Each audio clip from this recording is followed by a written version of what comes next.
ಆತ್ಮೀಯ ವಿದ್ಯಾರ್ಥಿಗಳೇ, ನಿಮ್ಮೆಲ್ಲರಿಗೂ ಕೂಡ ಈ ಕ್ಲಾಸ್ಗೆ ಸ್ವಾಗತ.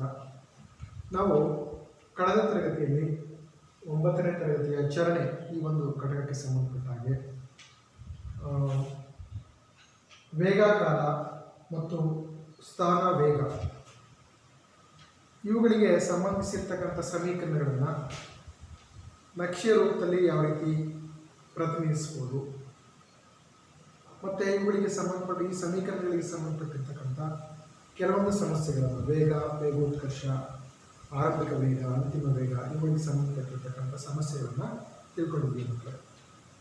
ಸೊ ಈ ಒಂದು ಕ್ಲಾಸಲ್ಲಿ ನಾವು ಉಳಿದಿರ್ತಕ್ಕಂಥ ಕೆಲವೊಂದು ಸಮಸ್ಯೆಗಳನ್ನು ನೋಡೋಣ. ಸೊ ಮೊದಲನೇ ಒಂದು ಸಮಸ್ಯೆ ಈ ಥರ ಇದೆ. ಒಂದು ಮೋಟಾರು ವಾಹನ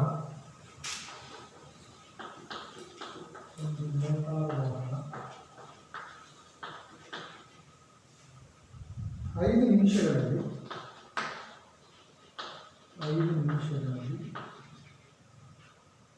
18 ಕಿಲೋಮೀಟರ್ ಪರ್ ಅವರ್ನಿಂದ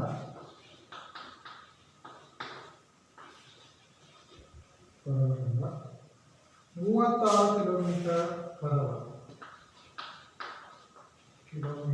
ಅವರ್ ವೇಗವನ್ನು ತಲುಪಿದೆ.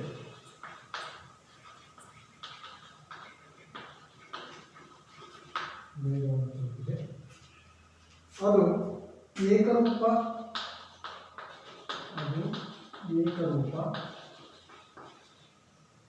ವೇಗೋತ್ಕರ್ಷದಲ್ಲಿ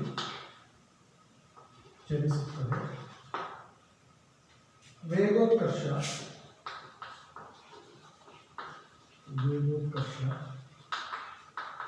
ಸೆಕೆಂಡ್ ಒನ್, ವಾಹನ ಚಲಿಸಿದ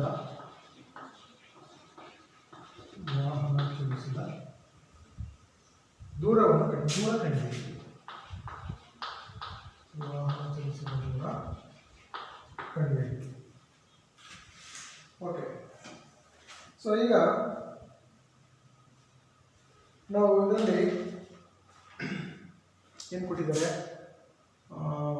5 ನಿಮಿಷದಲ್ಲಿ 18 ಕಿಲೋಮೀಟರ್ ಪರ್ ಅವರ್ನಿಂದ 36 ಕಿಲೋಮೀಟರ್ ಪರ್ ಅವರ್ಗೆ ವೇಗವನ್ನು ತಲುಪಿದೆ. ಸೊ ಅದು ಏಕರೂಪ ವೇಗೋತ್ಕರ್ಷದಲ್ಲಿದೆ ಅಂದ್ಕೊಂಡು ಚಲಿಸ್ತಾ ಇದೆ. ಹಾಗಿದ್ದಾಗ ವೇಗೋತ್ಕರ್ಷ ಮತ್ತು ವಾಹನ ಚಲಿಸಿದ ದೂರ ಕಂಡುಹಿಡಿಯಬೇಕು. ಓಕೆ. ಸೊ ಇವಾಗ ನಾವೇನು ಮಾಡಬೇಕು ಅಂತ ಹೇಳಿದ್ರೆ, ಒಂದು ಮೋಟಾರ್ ವಾಹನ 5 ನಿಮಿಷದಲ್ಲಿ 5 ಸೆಕೆಂಡ್ಗಳಲ್ಲಿ, ಸೊ 5 ಸೆಕೆಂಡ್ಗಳಲ್ಲಿ 18 ಕಿಲೋಮೀಟರ್ ಪರ್ ಅವರಿಂದ 36 ಕಿಲೋಮೀಟರ್ ಪರ್ ವೇಗ ಪಡ್ಕೊಂಡಿದೆ ಅಲ್ವಾ. ಸೊ ಇಲ್ಲಿ ಕಿಲೋಮೀಟರ್ ಪರ್ ಅವರಲ್ಲಿದೆ, ಇದು ಸೆಕೆಂಡಲ್ಲಿದೆ. ಸೊ ಇದನ್ನು ಮೀಟರ್ ಪರ್ ಸೆಕೆಂಡಿಗೆ ಕನ್ವರ್ಟ್ ಮಾಡಬೇಕು. ಸೊ ಇಲ್ಲಿ ಆರಂಭಿಕ ವೇಗ ಎಷ್ಟಿದೆ ಅಂತ ಹೇಳಿದರೆ 15 ಕಿಲೋಮೀಟರ್ ಪರ್ ಅವರ್ ಇದೆ. ಸೊ ಅದು ಅಂತಿಮವಾಗಿ ಯಾವ ವೇಗ ಪಡ್ಕೊಳ್ಳುತ್ತೆ, 36 ಕಿಲೋಮೀಟರ್ ಪರ್ ಅವರ್ ವೇಗ ಪಡ್ಕೊಳ್ಳುತ್ತೆ. ಸೊ ಇಲ್ಲಿ ಆರಂಭಿಕ ವೇಗ ಯು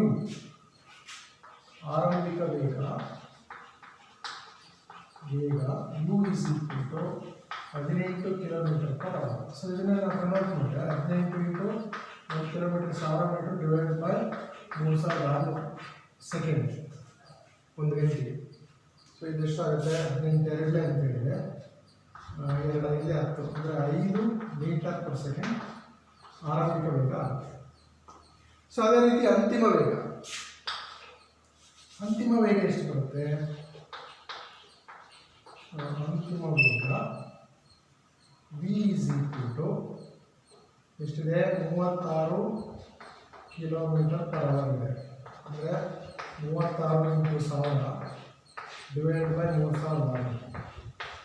ಸೊ ಇಲ್ಲಿ 10 ಸೆಕೆಂಡ್ 10 ಮೀಟರ್ ಪರ್ ಸೆಕೆಂಡ್ ಆಗುತ್ತೆ, ಆಯಿತಾ. ಸೊ ಇದು ವಿ ಇದೆ. ಕಾಲ ಟಿ ಅದೇ ಕೊಟ್ಟಿದ್ದಾರೆ, ಕಾಲ T is equal to 5 second ಆಗುತ್ತೆ. ನಂತರ ವೇಗೋತ್ಕರ್ಷ ಎ ಕಂಡುಹಿಡಿಯಬೇಕು ಅಲ್ವಾ, ಚಲಿಸಿದ ದೂರ ಎಸ್ ಕಂಡುಹಿಡಿಯಬೇಕು. ಎ ಅಂತ ಹೇಳಿದರೆ ವೇಗೋತ್ಕರ್ಷ, ಎಸ್ ಅಂತ ಹೇಳಿದರೆ ಚಲಿಸಿದ ದೂರ. ಸೊ ನಮಗೆ ಇವಾಗ ಯಾವ ಸೂತ್ರ ಹಾಕಬೇಕು ಅಂತ ನೋಡಿ. ಸೊ ಎಸ್ ಎಲ್ಲಿ ಬರುತ್ತೆ ನಮಗೆ, S is equal to U T plus half A T ಸ್ಕ್ವೇರ್ನಲ್ಲಿ ಬರುತ್ತೆ. ಸೊ ಅದನ್ನು ಕಂಡುಹಿಡಿಯಬೇಕಂದ್ರೆ ಮೊದಲು ಎ ಕಂಡುಹಿಡ್ಕೋಬೇಕಾಗುತ್ತೆ. ಸೊ ಅದಕ್ಕೆ ವೇಗೋತ್ಕರ್ಷ ಎ ಕಂಡುಹಿಡಿಯಬೇಕು. ನಮಗೆ ವೇಗೋತ್ಕರ್ಷ ಎ ಇಸ್ ಈಕ್ವಲ್ ಟು ವೇಗೋತ್ಕರ್ಷ A is equal to V minus U by T ಅಲ್ವಾ. V is equal to U plus A T ಸೂತ್ರ ಬರುತ್ತಲ್ಲ, ಅದರಲ್ಲಿ ಎ ಬೆಲೆ ಇದು ಬರುತ್ತೆ. ಈಗ ಈ ಬೆಲೆಗಳನ್ನು ಇದರಲ್ಲಿ ಆದೇಶ ಮಾಡಿ. ಸೊ ವಿ ಅಂತ ಹೇಳಿದ್ರೆ ಎಷ್ಟಿದೆ, 10 ಇದೆ, ಮೈನಸ್ ಯು ಎಷ್ಟಿದೆ, 5 ಇದೆ. ಅದೇ ರೀತಿ ಕಾಲ ಎಷ್ಟಿದೆ, ಕಾಲ 5 ಸೆಕೆಂಡ್ ಇದೆ, ಹೌದಾ. ಸೊ ಇದು 5/5 ಅಂತ ಹೇಳಿದ್ರೆ ನಮ್ಗೆ ಎಷ್ಟು ಬರುತ್ತೆ, 1 ಮೀಟರ್ ಪರ್ ಸೆಕೆಂಡ್ ಆಗುತ್ತೆ. ಏನಿದು ವೇಗೋತ್ಕರ್ಷ 1 ಮೀಟರ್ ಪರ್ ಸೆಕೆಂಡ್ ಆಗುತ್ತೆ. ಸೊ ಈಗ ಏನು ಕಂಡುಹಿಡಬೇಕಾಗಿದೆ, ನಾವು ವಾಹನ ಚಲಿಸಿರ್ತಕ್ಕಂಥ ದೂರ ಕಂಡುಹಿಡಿತೀವಿ, ಹೌದಾ. ವಾಹನ ಚಲಿಸಿರ್ತಕ್ಕಂಥ ದೂರ ಅಂದರೆ ಎಸ್ ಯಾವುದ್ರಲ್ಲಿ ಬರುತ್ತೆ. ಸೊ 3 ಸೂತ್ರ ನೋಡ್ಕೋಬೇಕು. ಒಂದು V is equal to U plus A, ಎರಡನೇದು S is equal to U T plus half A T square, then ಮೂರನೇದು V square minus U square is equal to 2 S. ಅದರಲ್ಲಿ ಯಾವುದು ಹಾಕಿದರೆ ನಮಗೆ ಈ ಬೆಲೆಗಳು ಸಿಗ್ತವೆ, ನಮಗೆ ವೇಗೋತ್ಕರ್ಷ ಚಲಿಸಿದ ದೂರ ಅವು ಬೇಕು ಅಂತಂದರೆ ಯಾವ ಸೂತ್ರ ಹಾಕಬೇಕು ಅಂತ ನೋಡ್ಕೋಬೇಕು. ಸೊ ಈಗ ಎಸ್ ಬೇಕು ಅಂತ ಹೇಳಿದ್ರೆ ಎಸ್ ಇಸ್ ಈಕ್ವಲ್ ಟು ಚಲಿಸಿದ ದೂರ S is equal to U T plus half A T square, ಈ ಸೂತ್ರ ಹಾಕಿ, ಆಯಿತಾ. ಸೊ ಇದರಲ್ಲಿ ಯು ಅಂತ ಹೇಳಿದರೆ ಯು ಬೆಲೆ ಏನು ಬಂದಿದೆ, ನಮಗೆ 5 ಬಂದಿದೆ, ಹೌದಾ. ಇಂಟು ಟಿ ಅಂತ ಹೇಳಿದ್ರು ಕೂಡ ಎಷ್ಟು ಬಂದಿದೆ, 5 ಬಂದಿದೆ. ಸೊ ಇದು 5 ಇಂಟು 5 ಆಯಿತು, ಪ್ಲಸ್ ಆಫ್ ಅಂದರೆ 1/2 ಇಂಟು ಎ ಅಂತ ಹೇಳಿದರೆ 1 ಬೆಲೆ, ದೆನ್ ಟಿ ಸ್ಕ್ವೇರ್, ಆಯಿತಾ. ಟಿ ಸ್ಕ್ವೇರ್ ಅಂತ ಹೇಳಿದರೆ ಎಷ್ಟು ಬಂದಿದೆ, 5 ಸ್ಕ್ವೇರ್, ಹೌದಾ. ಸೊ ಇಲ್ಲಿಂದ ಇದೆ 25 ಆಗುತ್ತೆ, ಪ್ಲಸ್ 1/2 ಇಂಟು ಇದು 25 ಆಗುತ್ತೆ, ಆಯ್ತಲ್ಲ. ಸೊ ಇದು 25 ಪ್ಲಸ್ ಇದು 12.5 ಅಂದರೆ 37.5 ಮೀಟರ್ ಆಗುತ್ತೆ. ಸೊ ವಾಹನ ಚಲಿಸಿರ್ತಕ್ಕಂಥ ದೂರ ಎಷ್ಟಾಗುತ್ತೆ ಅಂದರೆ 37.5 ಮೀಟರ್ ಆಗುತ್ತೆ. ಸೊ ಇದರಲ್ಲಿ ಈ ಮೋಟಾರ್ ವಾಹನದ ವೇಗೋತ್ಕರ್ಷ ಎಷ್ಟಿದೆ, ವೇಗೋತ್ಕರ್ಷ 1 ಮೀಟರ್ ಪರ್ ಸೆಕೆಂಡ್, ಹೌದಾ. So metre per second square, ಆಯಿತಾ. ಸೊ ಅದೇ ರೀತಿ ವಾಹನ ಚಲಿಸಿರ್ತಕ್ಕಂಥ ದೂರ ಎಷ್ಟಿದೆ ಅಂದರೆ 37.5 ಮೀಟರ್ ದೂರ ವಾಹನ ಚಲಿಸಿದೆ ಮಕ್ಕಳು. ಸೊ ಇವಾಗ ಇದೇ ರೀತಿ ಇನ್ನೊಂದು ಸಮಸ್ಯೆ ನೋಡೋಣ.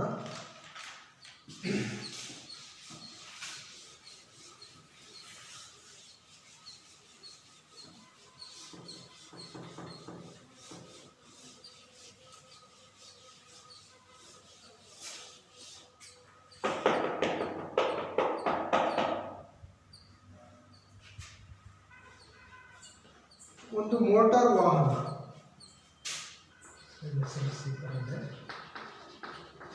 ಒಂದು ಮೋಟಾರ್ ವಾಹನ 5 ನಿಮಿಷಗಳಲ್ಲಿ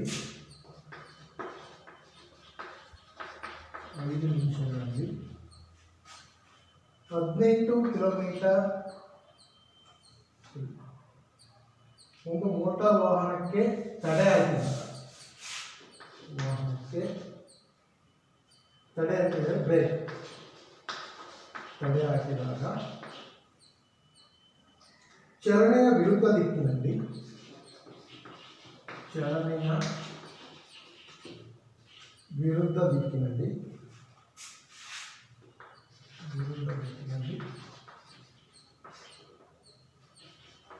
6 ಮೀಟರ್ ಪರ್ ಸೆಕೆಂಡ್ ಸ್ಕ್ವೇರ್ ವೇಗೋತ್ಕರ್ಷವನ್ನು ಉಂಟು ಮಾಡಿದೆ. ವೇಗೋತ್ಕರ್ಷ ಉಂಟು ಮಾಡಿದೆ. ಒಂದು ವೇಳೆ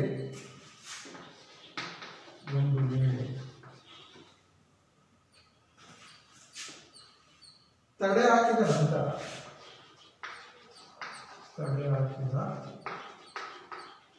ನಂತರ ನಿಶ್ಚಲ ಸ್ಥಿತಿಗೆ ಬರಲು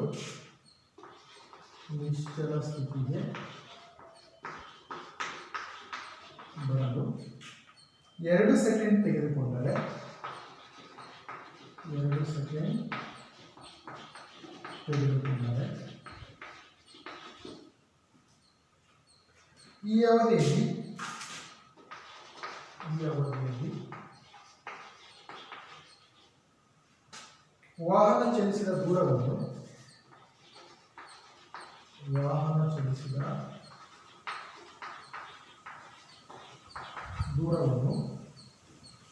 ಲೆಕ್ಕಾಚಾರ ಮಾಡಿ. ಹೌದಾ? ವಾಹನ ಚಲಿಸಿದ ದೂರ ಅಂದರೆ ಕಂಡಿದ್ದೀವಿ ನಾವು ಎಸ್ ಕಂಡಿದ್ದೀವಿ. ಹೌದಾ? ಸೊ ಇದರಲ್ಲಿ ನೋಡಿ, ಒಂದು ಮೋಟಾರ್ ವಾಹನಕ್ಕೆ ತಡೆ ಹಾಕಿದಾಗ ಅದು ಚಲನೆಯ ವಿರುದ್ಧ ದಿಕ್ಕಿನಲ್ಲಿ 6 ಮೀಟರ್/ಸೆಕೆಂಡ್² ವೇಗೋತ್ಕರ್ಷವನ್ನು ಉಂಟು ಮಾಡಿದೆ. ಸೊ ಇಲ್ಲಿ ಫಸ್ಟ್ ಏನೇನು ಕೊಟ್ಟಿದ್ದಾರೆ ಬರ್ಕೊಬೇಕು. ವೇಗೋತ್ಕರ್ಷ ಎಷ್ಟಿದೆ ಅಂತ ಹೇಳಿದ್ರೆ, ವೇಗೋತ್ಕರ್ಷ ಎ = 6 ಮೀಟರ್/ಸೆಕೆಂಡ್².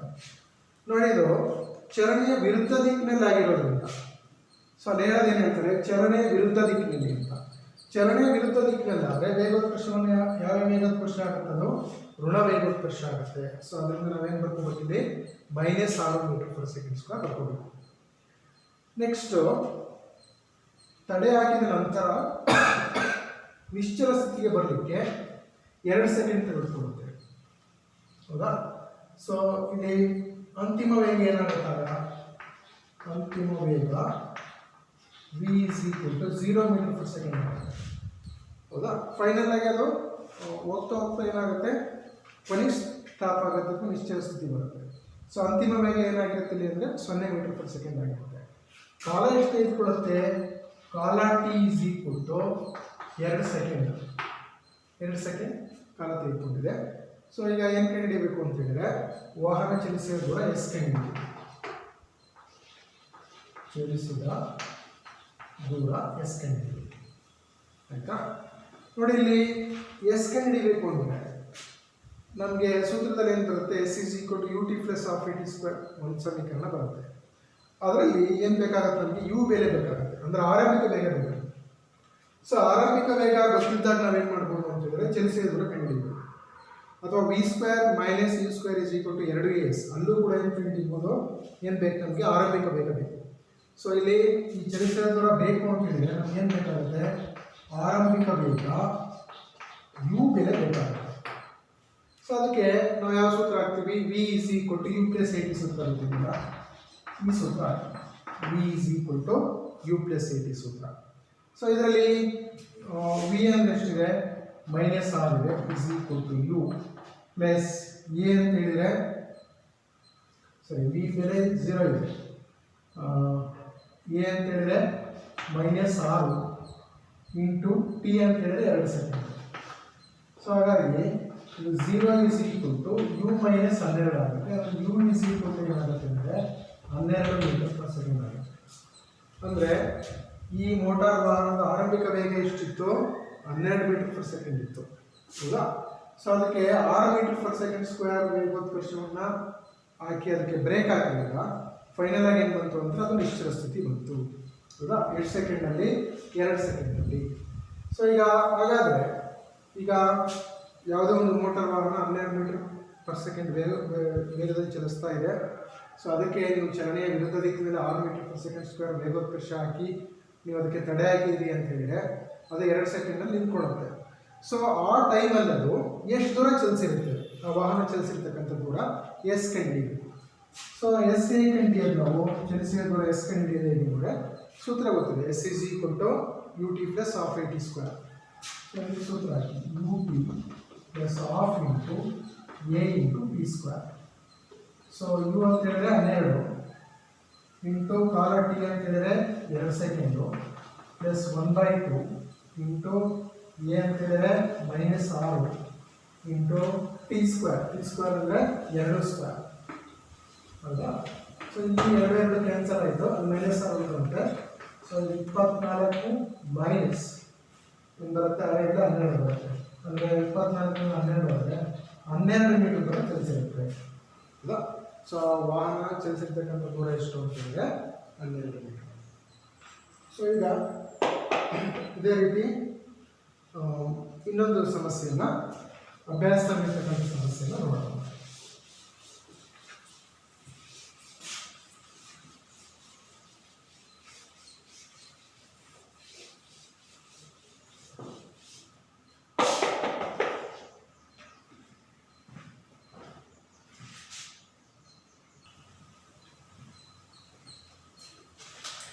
ಇವಾಗ ಅದೇ ರೀತಿ ಇನ್ನೊಂದು ಸಮಸ್ಯೆ, ಇದು ಅಭ್ಯಾಸದಲ್ಲಿರ್ತಕ್ಕಂಥ ಒಂದು ಸಮಸ್ಯೆ.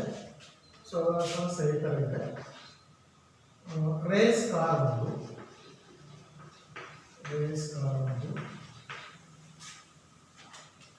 ಏಕರೂಪ ವೇಗೋತ್ಕರ್ಷಣವನ್ನು ಹೊಂದಿದೆ. ಏಕರೂಪ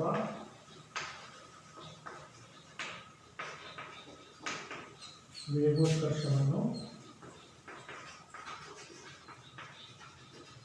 ಹೊಂದಿದೆ. ಪ್ರಾರಂಭಗೊಂಡ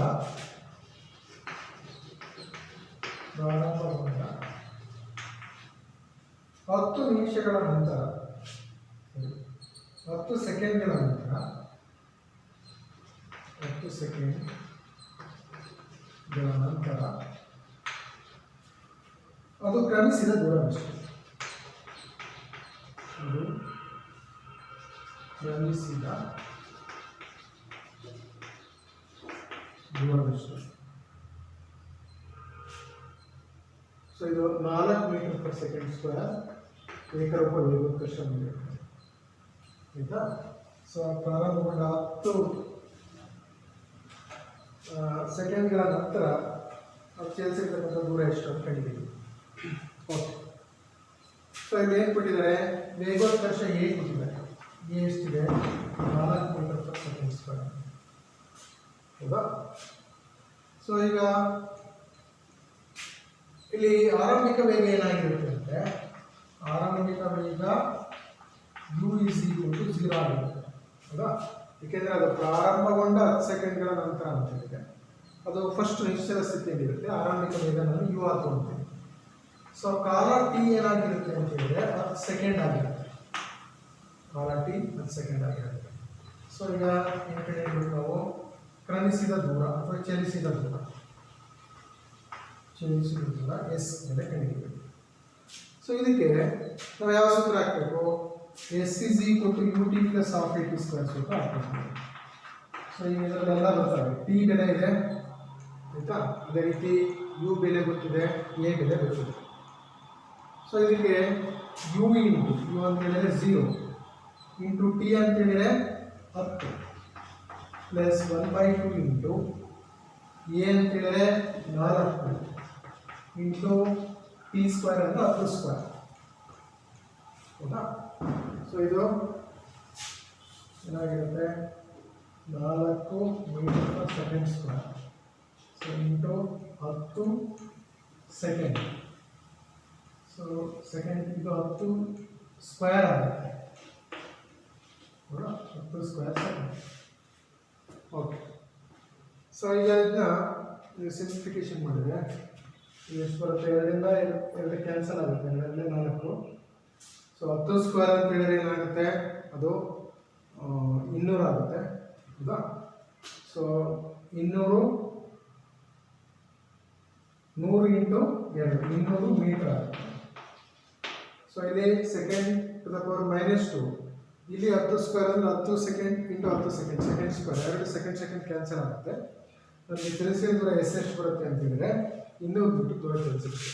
ಸೊ ಆಕಾರ ಏನೋ 4 ಮೀಟರ್ ಏಕರೂಪ ವೇಗೋತ್ಕರ್ಷವನ್ನು ಹೊಂದಿದ್ದು ಅದು ಪ್ರಾರಂಭಗೊಂಡ 10 ಸೆಕೆಂಡ್ಗಳ ನಂತರ ಅದು ಕ್ರಮಿಸಿರ್ತಕ್ಕಂಥ ದೂರ ಎಷ್ಟಾಗಿರುತ್ತೆ ಅಂತ ಹೇಳಿದ್ರೆ 200 ಮೀಟ್ರು ದೂರ ಆಗಿರುತ್ತೆ ಮಕ್ಕಳೇ. ಸೊ ಈಗ ಇನ್ನೂ ಕೆಲವೊಂದು ಪ್ರಶ್ನೆಗಳ ಅಭ್ಯಾಸಕ್ಕೆ ಸಂಬಂಧಪಟ್ಟಂಗೆ ಕೆಲವು ಪ್ರಶ್ನೆಗಳಿದ್ದಾವೆ. ಸೊ ಆ ಪ್ರಶ್ನೆಗಳಿಗೆ ಸಂಬಂಧಪಟ್ಟಾಗೆ ಆ ಸಮಸ್ಯೆಗಳನ್ನು ನೀವು ಮನೆಯಲ್ಲಿ ಬಿಡಿಸ್ಕೊಂಡು ಬನ್ನಿ. ಈಗ ನಾವು ಮುಂದಿನ ಒಂದು ಟಾಪಿಕ್ಕಿಗೆ ಹೋಗೋಣ.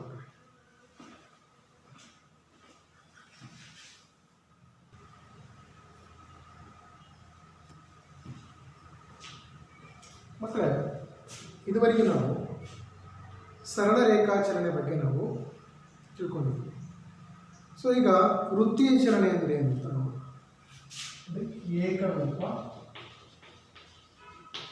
ವೃತ್ತೀಯ ಚಲನೆ.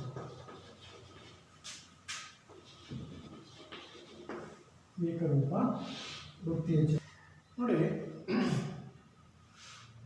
ವೃತ್ತೀಯ ಚಲನೆ ಅಂತ ಹೇಳಿದರೆ ಒಂದು ದಾರಕ್ಕೆ ಒಂದು ಕಲ್ಲು ಕಟ್ಟಿಕೊಂಡು ಈ ಥರ ಸುತ್ತರಿಸ್ತಾರಲ್ಲ.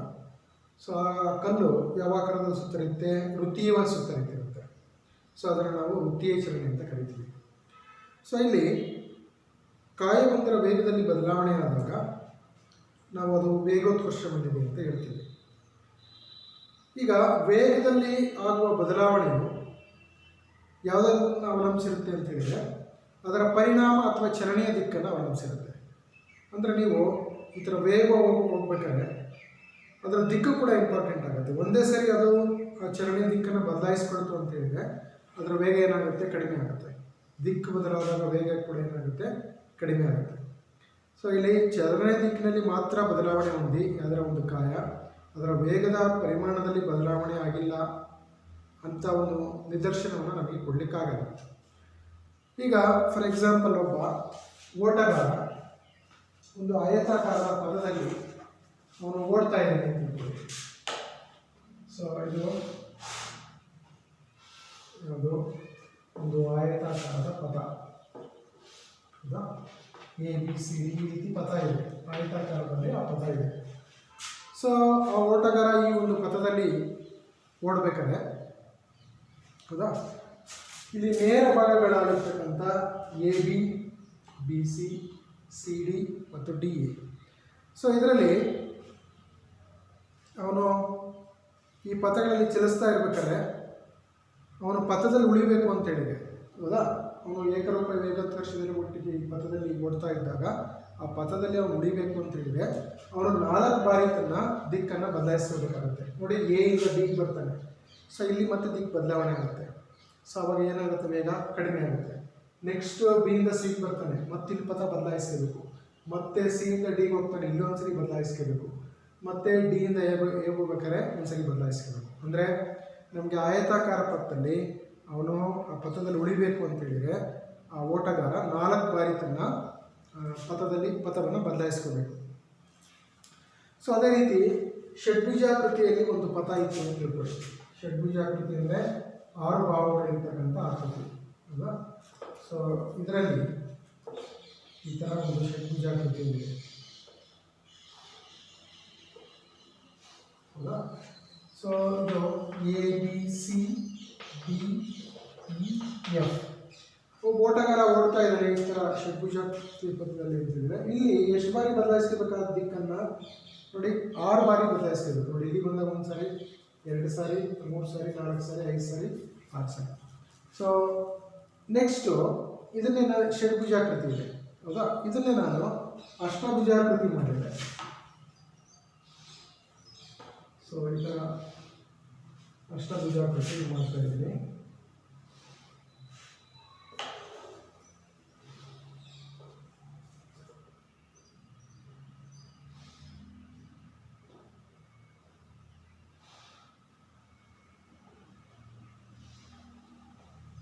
ಓಕೆ, ಈಗ ಇಲ್ಲಿ ನೋಡಿ, ಇಲ್ಲಿ ಎಷ್ಟು ಬಾರಿ ಬದಲಾಯಿಸ್ಕೋಬೇಕಾಗುತ್ತೆ ಅಂತ ಹೇಳಿದರೆ ಇಲ್ಲಿ 8 ಬಾರಿ ಬದಲಾಯಿಸ್ಕೋಬೇಕಾಗುತ್ತೆ. A B C D E F G H. So ಇಲ್ಲಿ ಓಟಗಾರ ತನ್ನ ಪಥದಲ್ಲಿ ಉಳಿಲಿಕ್ಕೆ 8 ಬಾರಿ ದಿಕ್ಕನ್ನು ಬದಲಾಯಿಸ್ಕೋಬೇಕಾಗುತ್ತೆ. ಸೊ ಈ 3 ಉದಾಹರಣೆಗಳಿಂದ ನಮಗೇನು ಗೊತ್ತಾಗುತ್ತೆ ಅಂದರೆ ಪಥದ ಭಾವಗಳ ಸಂಖ್ಯೆಯನ್ನು ನಾವು ಅನಿರ್ದಿಷ್ಟವಾಗಿ ಹೆಚ್ಚುತ್ತಾ ಹೋದಾಗ ಸೊ ಆಗ ಆ ಪಥ ಯಾವ ಆಕಾರ ಪಡ್ಕೊಳ್ಳುತ್ತೆ ಅಂದರೆ ವೃತ್ತಾಕಾರ ಪಡ್ಕೊಂಡ್ಬಿಡುತ್ತೆ. ನೋಡಿ, ಇದರಲ್ಲಿ 8 ಭಾಗನ ಆಕೃತಿ ಇದೆ, ಇದನ್ನು 20 ಭಾಗನ ಆಕೃತಿ ಮಾಡಿ 30 ಭಾವಗಳು ಈ ಥರ ಜಾಸ್ತಿ ಮಾಡ್ತಾ ಹೋದಾಗಲೆಲ್ಲ ಏನಾಗುತ್ತೆ ಅಂದರೆ ಅದು ಆ ಪಥ ಯಾವ ಆಕಾರ ಪಡ್ಕೊಳ್ಳುತ್ತೆ, ವೃತ್ತಾಕಾರ ಪಡ್ಕೊಳ್ಳುತ್ತೆ, ಹೌದಾ? ಸೊ ಆಗ ನಮ್ಗೆ ಈ ಥರ ಒಂದು ವೃತ್ತಾಕಾರ ಪಥ ಆಗಿರುತ್ತೆ. ಅಂದರೆ ಪಥದಲ್ಲಿರ್ತಕ್ಕಂಥ ಭಾವಗಳ ಸಂಖ್ಯೆಯನ್ನು ನಾವು ಅನಿರ್ದಿಷ್ಟವಾಗಿ ಹೆಚ್ಚುತ್ತಾ ಹೋದಾಗ ಸೊ ಅದು ಯಾವ ಆಕಾರ ಪಡ್ಕೊಳ್ಳುತ್ತೆ, ವೃತ್ತಾಕಾರ ಪಡ್ಕೊಳ್ಳುತ್ತೆ. ಸೊ ಇಲ್ಲಿ ಒಂದು ವೇಳೆ ಓಟಗಾರ ವೃತ್ತೀಯ ಪಥದಲ್ಲಿ, ಹೌದಾ, ಸ್ಥಿರ ಪ್ರಮಾಣದ ವೇಗದೊಂದಿಗೆ ಚಲಿಸಿದರೆ ಸೊ ಆತನ ವೇಗದಲ್ಲಾಗ್ತಕ್ಕಂಥ ಬದಲಾವಣೆ ಕೇವಲ ಚಲನೆಯ ದಿಕ್ಕಿನಲ್ಲಾಗುವ ಬದಲಾವಣೆಯನ್ನು ಉಂಟು ಮಾಡುತ್ತೆ. ನೋಡಿ, ಇಲ್ಲಿ ಇದರಲ್ಲಿ ಅವನು ಏನು ಮಾಡ್ಬೋದು, ಇದೇ ರೀತಿ ಓಡ್ತಾ ಹೋಗ್ಬೋದು, ಹೌದಾ? ಸೊ ಇಲ್ಲೇನೋ ಅವನ ಏನೋ ವೇಗದಲ್ಲಿ ಯಾವುದೇ ಅದನ್ನು ಕಡಿಮೆ ಆಗೋದಿಲ್ಲ ವೇಗ, ಹೌದಾ?